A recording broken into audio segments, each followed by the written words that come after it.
Our power counter drill. Okay, what we're going to do is this cone is going to simulate the tight end, as you see right here. We're going to line a defensive end up either in a 7 technique, which is inside shade of that tight end, a 6 technique, which is head up that tight end, or a 9 technique, which is outside shade of that tight end. We'll also add a weak side defensive end against a defensive tackle in a 5 technique. This cone simulates the center, this cone will simulate the backside guard, and this cone will simulate the fullback or the H. One of those players will be asked to pull and kick out that defensive end. So in a 7 technique, we're going to coach an arc release. Okay, so the arc release, try to get hands on, not very important. Eyes go right back inside. Arc release equals trap. Okay, what he should be doing right now is taking on, pretty good job here by that player.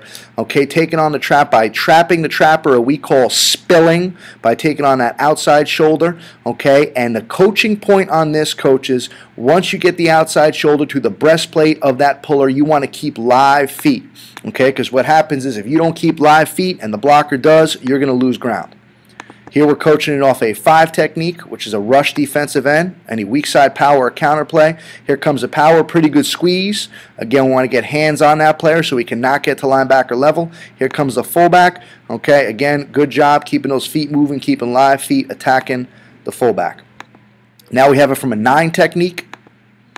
Not a good squeeze at all by that defensive end. He wants to be able to get his hands on. We don't like the tilt. Here he should be in a balanced, squared up stance. Should be squeezing, no squeeze there. Here comes the guard. But pretty good, you know, we'd like the feet to be a little more balanced here in a better position, but he wants to be able to keep those feet moving and attack that player right here. 9 technique again. Better squeeze. Here comes the fullback. Again, not a good job at all. He's just running by this player. He wants to actually get thick, as we say, and make contact with that player to keep feet moving and force the ball to bounce. The whole thing is you want to force that ball carrier to bubble on those gap schemes. And here we have from a tight end from a 9 technique. Better squeeze. Here comes the guard. Again, could do a better job of hitting that player thick. That is our power and counter drill.